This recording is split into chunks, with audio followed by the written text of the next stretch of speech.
I'm here. I wanted to be here. I wanted to be here the next day. It's an outrage that I was not allowed to come and immediately defend my name and say, I didn't do this, and give you all this evidence. Supreme Court Justice Brett Kavanaugh defending his name in front of Congress. Who can forget those moments? The dramatic he said, she said that played out for the entire nation to see. And now one outgoing Democratic senator, Claire McCaskill of Missouri, admits that her party could have done better to prevent that spectacle. She told NPR this: there were mistakes made by my party in terms of how that was handled. I don't think that communication to the Judiciary Committee should have been kept private as long as it was. Joining me now is Ash Scow, senior editor of the Daily Wire, who writes about this issue a lot, wrote this story about McCaskill. Ash, good to have you here. You say this is a big deal because this is policy that McCaskill has supported for a long time that came back to bite her. What do you mean? Right, absolutely. So McCaskill and Senator Gillibrand of New York have been pushing policies on college campuses and in the military for years that basically say you have to believe all women, due process is the enemy to justice. And we saw it play out with Kavanaugh. We saw immediately an allegation.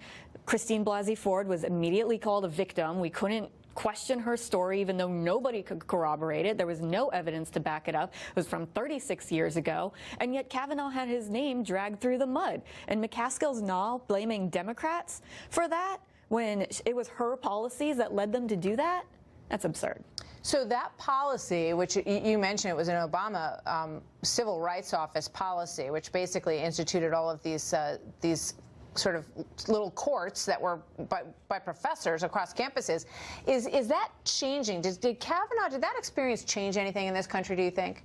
I think it did, and I think it's going to be bad for Democrats because there were people who weren't really aware what was going on campus or in the military who saw this play out in the court of public opinion, and they just kind of stood up and like, wait, what is going on? Like, where was the due process? Where was the presumption of innocence? And I think it might hurt Democrats in the future, because I think people are going to see this and think, wait, do I want to vote for a Democrat who's openly advocating to take away my Fifth and Sixth Amendment rights? I mean, we see it on campus with free speech as well, and the Second Amendment, but now Fifth and Sixth?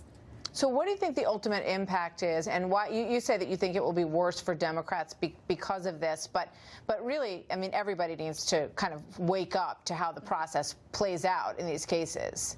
Oh, absolutely. I mean, it's been going on for years. People need to pay attention. Gillibrand's the main issue on this right now, the main speaker. McCaskill's on the way out, but we have the Secretary of Education, Betsy DeVos, who is working to instill some due process, but you still have the Gillibrands of the world, the Patty Murrays of the world going out there. Are they pushing back against the DeVos changes, yes, or have they not really woken up to that yet? Oh, no, they're absolutely pushing back, saying this is going to set back survivors. This is harmful.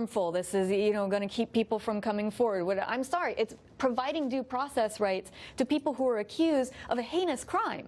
We have to allow them to defend themselves. Ash Scow, out in front on this issue from the beginning. Thank you very much. Good to see you again, Ash. So.